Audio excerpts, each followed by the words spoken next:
cockpit country. The people drumming are called Maroons, and the Maroons have been drumming in cockpit country for 282 years, since defeating the British in a fight for freedom.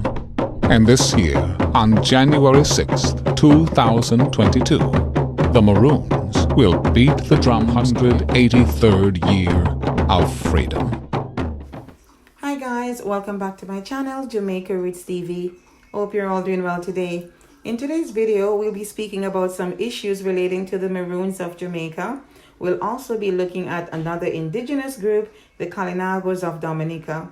They are the direct descendants of the Caribs. They're now referred to as the Kalinagos, by the way. That means people in their native language. So once you view the video, you'll be able to see the difference between the Maroons and the Kalinagos and how they're operating in their respective countries. Also, how they're treated by the government as well. So there was a bit of a issue in the media. For the last few weeks, by the way, the Maroons have been in the media a lot, and there are several programs both on the TV and the radio regarding the issue of sovereignty and if the Maroons are indigenous people or not. So we're going to look at the definition of indigenous, and it says that descendants from the first arrival or early occupants of a land. So we know that the first Africans were brought to Jamaica around 1513 by the Spaniards. So we're looking at 500 years from that time till now. And when the invasion occurred, they ran to the hills with the Spaniards, and of course they found that the Tainos were up in the hills as well. They, contrary to what we were told in school, they were not annihilated when the Spaniards came here. There were a few hundred scattered all over the islands, in the hills of St. Elizabeth, in the John Crow Mountains, the Blue Mountains, on Treasure Beach, Black River, and of course St. Catherine. So what we were told in school was not 100% correct. So again, when they ran to the hills, they found them there and they cohabited, they procreated with them, and they had offsprings. The Tainos actually taught the Africans so much about Jamaica and how to survive in the hills as well.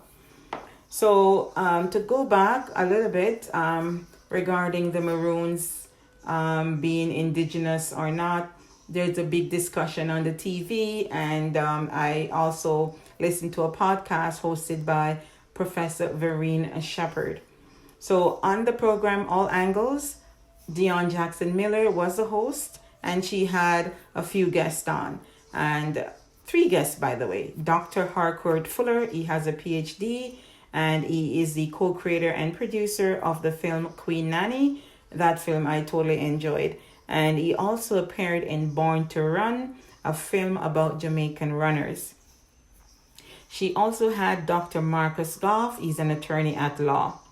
And she had Professor Vereen Shepherd. She is a professor at UWI, and she teaches social history. So she is well qualified as well. They're all scholars, so they should know what they are talking about. So the general consensus was, yes, the Maroons are indigenous peoples. So I guess that took care of that, right? So they qualify. One, they were here as early occupants of the land from 1513. And a lot of them were freed Black people. Not all of them were enslaved. They were brought in by the Spaniards, and some were free and some were not free. So, you know, the Spaniards, they were operating mainly cattle pens, and they worked alongside the Africans.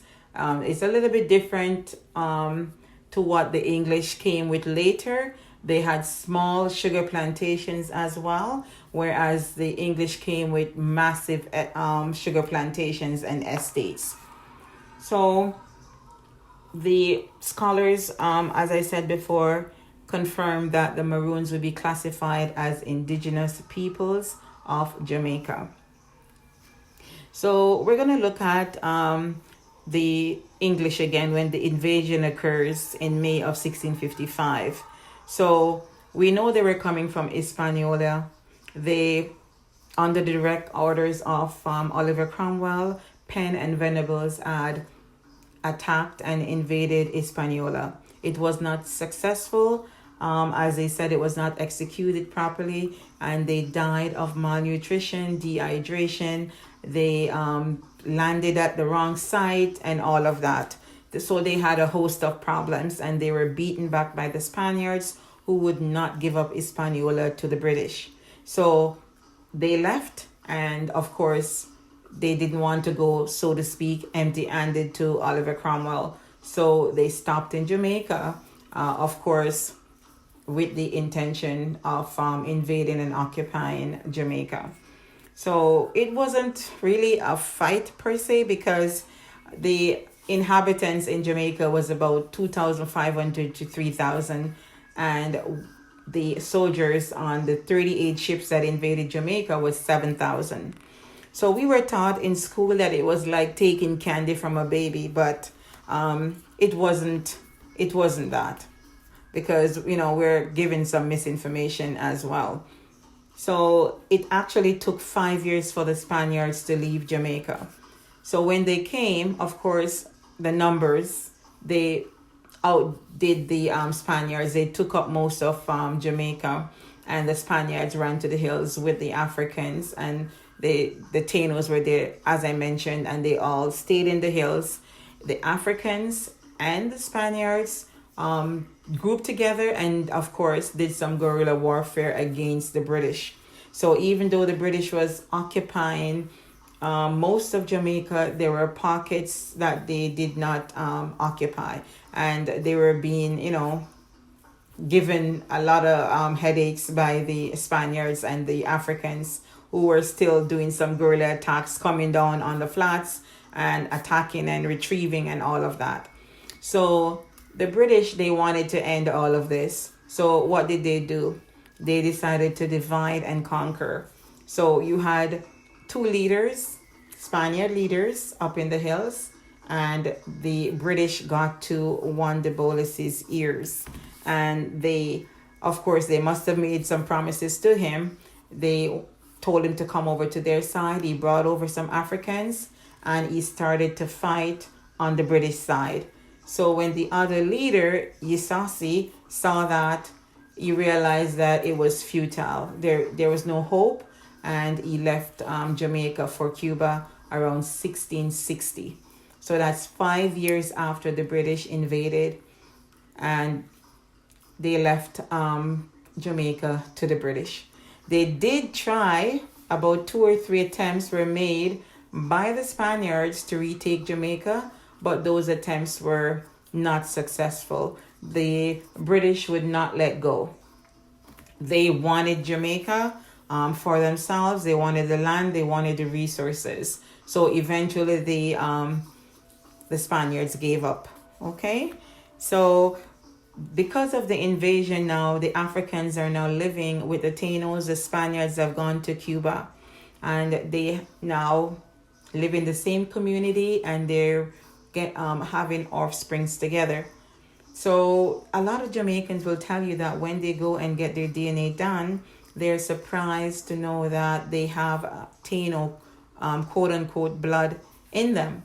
So we're still carrying, or some of us at least, we're still carrying the Tainos in us. Okay, they never left. They are still here, and they are the first inhabitants, occupants. My research material said the Stonehenge people were in Jamaica before them, but they occupied the land around 3000 BC. So that's a lot of time, long time before the Europeans got to the Caribbean. So we're going to call them the first people. All right. So because the Africans intermingled and cohabited with the Tainos, then they do have that right. The bloodline is there. Okay.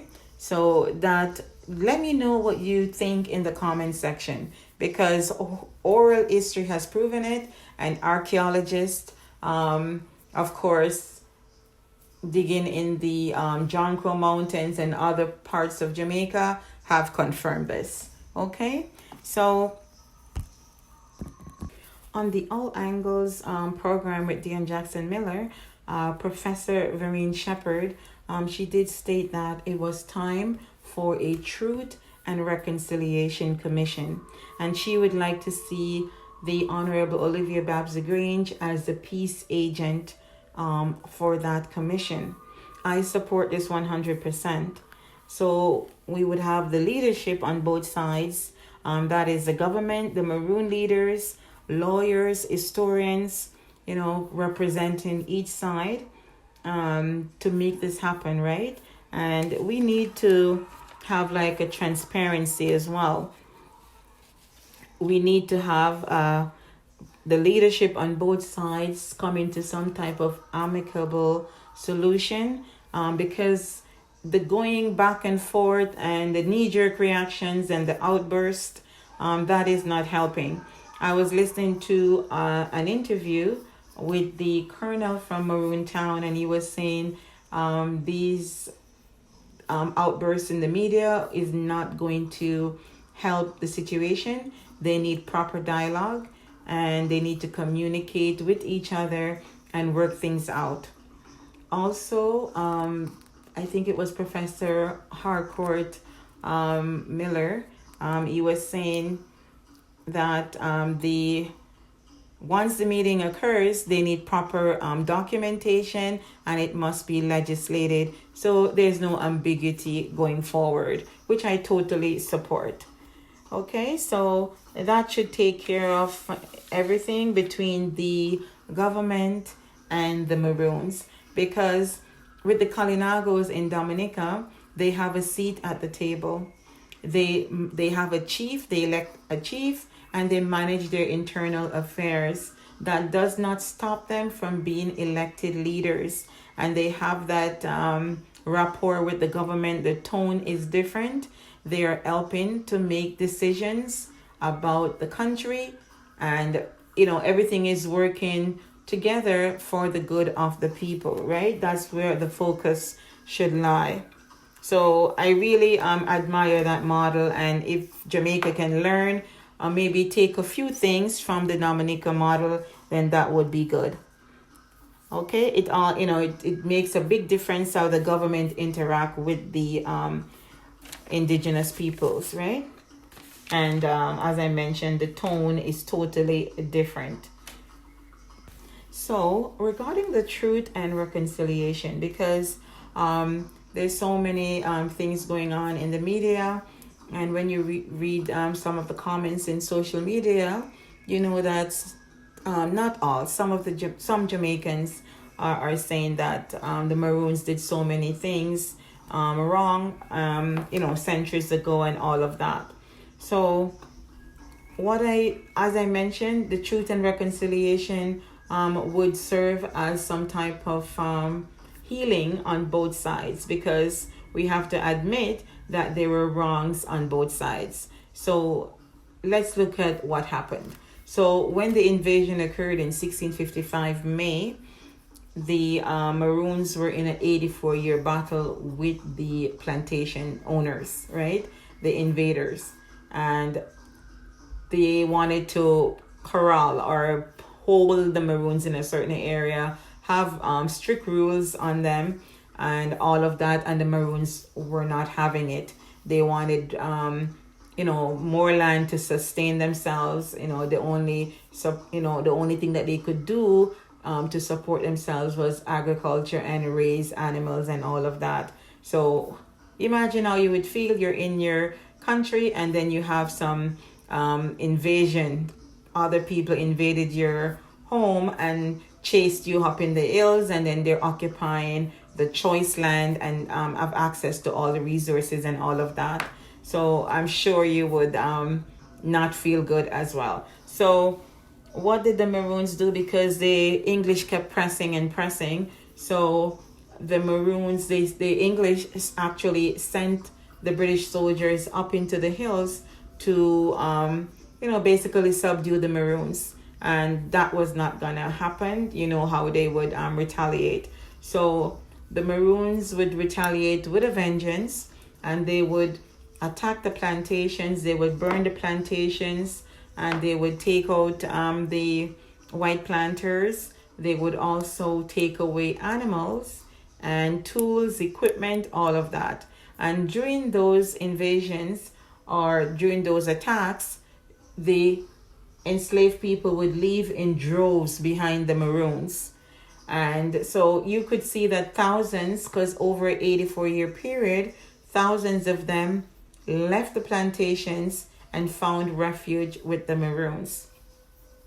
So after the treaty was signed, then of course part of the treaty stated that the Maroons had to take back the enslaved runaways back to the plantation. So that definitely occurred. But also we have to look at another aspect as well, because things were done on both sides. So as I mentioned, the British normally, how they succeed in what they're doing is that they divide and conquer. So they divided the Africans. They pit them against each other. So what they would do is they would go to different plantations and select the men on the plantation. This is the enslaved men I'm speaking of. And they would train them. They would put them in uniform. They would arm them. And their basic operation, or the most important operation for those men, they were called the black shots, were to take out Maroons. And remember, they're the same race as well, but they were trained to do that, do the British dirty work, so to speak. So things happen on both sides, right? So that we just want to make sure that everybody knows, because a lot of people, they don't dig into history and they don't know what really occurred back then, right? So you can let me know in the comment section just how you feel about the whole situation. So regarding the issue of sovereignty, I was watching Alex Moore on All Angles TVJ program. So Alex Moore Minot, he is the Minister of Foreign Affairs from the Akongpong Town Maroons. And basically what he was saying is that they want the right to govern themselves like they always have over the last, a couple hundred years. They have been doing this. So there's nothing wrong in them continuing. I'm going to read you a few things from the United Nations regarding the indigenous people managing their own affairs. They can also take part in government. There's nothing stopping them from doing both. So he was saying that in terms of economic opportunities, they'd like to take the reins in their own hands and all of that, looking out for the community and just basically improving themselves as a people. I don't see anything wrong in that. So also in Dominican Republic, they have appointed the Honorable Cosio Frederick, which I'll be playing a part of his speech at the end of this video. So he is one of the Kalinagos, and he is appointed cabinet minister. His portfolio is Minister of Environment, Rural Modernization, and Kalinago Upliftment. So you can see the last few words, how important it is to the Dominica government. They've added and Kalinago Upliftment. So of course they have that energy, that interest in uplifting the Kalinago people and modernizing the whole area as well. So that is a good sign. And as I mentioned, they don't have to be regulated in just being chief in their community. There's nothing stopping them from making decisions about the country as well as running their own community. Okay, so we can copy some things from the Dominica model as well. So we'll be reading an excerpt from the United Nations Declaration on the Rights of Indigenous Peoples, You can also look it up on the internet. It's good information, right? So we won't be reading all of it. It's a very long article, so we'll just be taking pieces of it. Okay, so the first piece that I'll be reading, it says that the United Nations Declaration on the Rights of Indigenous Peoples is an international instrument adopted by the United Nations on September 13th, 2007, to enshrine, according to Article 43, the rights that constitute the minimum standards for survival, dignity, and well-being of the indigenous peoples of the world. So it goes on to say that the indigenous peoples have the right to the full enjoyment as a collective or as individuals of all human rights and fundamental freedoms as recognized in the Charter of the United Nations. So the declaration goes on to guarantee the rights of indigenous peoples to enjoy and practice their cultures and customs, their religion, their language, and to develop and strengthen their economies and their social and political institutions. Indigenous peoples have the right to be free from discrimination and the right to a nationality. So in Article 3, it says that the United Nations recognizes the indigenous people's right to self-determination, which includes the right to freely determine their political status and freely pursue their economic, social, cultural development. So the indigenous people's right to autonomy or self-government in matters relating to their internal and local affairs. And Article 5 protects their right to maintain and strengthen their distinct political, legal, economic, social, and cultural institutions. Article 26 states that indigenous peoples have the right to the lands, territory, resources which they have traditionally owned, occupied, or otherwise used or acquired. And it directs states to give legal recognition to the territories. Okay, the declaration does not override the rights of indigenous peoples contained in their treaties and arguments with individual states, and it commands these states to observe and enforce the agreements. So you can also look it up and just educate yourselves in that regard. So the Maroons and other indigenous groups play such an important role globally.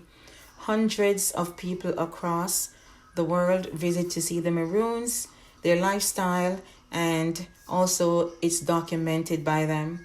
And this is good because the future generations, they would get to see everything, because sometimes in oral history things get lost over the years. So if it's properly documented, those of us young ones that are not able to understand what's going on right now, plus the ones that are not yet born, they will have access to that information.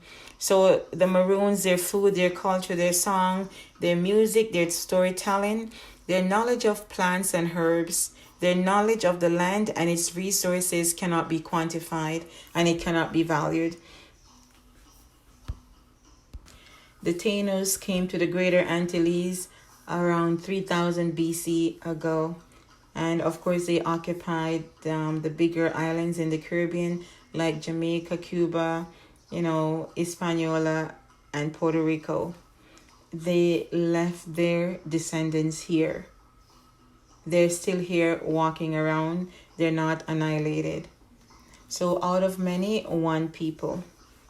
So reconciliation begins with each and every one of us. We have to do this in order for us to heal, and in order for the next generation not to go through what we are going through right now. So it's basically for healing and peace. So the Taínos, you're still finding evidence of them all around Jamaica. You're finding tools that they used to use, pots, and even the outline of their homes, all of that. And it just cements the fact that they were here And even though they went through all type of atrocities, they did leave their descendants here. They taught the Africans so much about Jamaica, the herbs, and how to live in the hills as well. So we are thankful for our descendants, both the Africans and the Tainos. Please remember to like, share, and subscribe, and leave a comment as well. Thanks for joining me on this video. I'm going to let you listen to the minister, Dominican minister. He is Cozier, the Honorable Cozier Frederick as well. I had to shorten the speech, but I thought this was such a good speech. So I'm going to play it at the end of this. So stay tuned for that. Please remember to take care of yourself and others. Ladies and gentlemen, thanks for joining. Dominicans are proud stewards of our pristine natural environment. We have protected Mother Earth and believe, as our invincible Kalinagos ancestors did, that everything in nature is connected. And our fate as humans is tied to the trees, the water, and the air that we breathe. I am a proud descendant of the Kalinagos who fought to protect our islands from the onslaught of colonization. We came close to extinction, but courage and resilience sustained us. We have a once in an intergenerational opportunity to take some brave decisions and tackle the climate crisis head on. Dominica has made its commitment absolutely clear. Following near total destruction by Hurricane Maria in 2017, our Prime Minister expressed the aspirations of his people to become the world's first climate resilient country. Though we have limited resources, we are throwing everything we have at achieving this. But we are running out of time to reverse destructive environmental practices that are already having severe consequences for small island developing states. That matters most, not only for you here today, but for young people growing up in our small islands.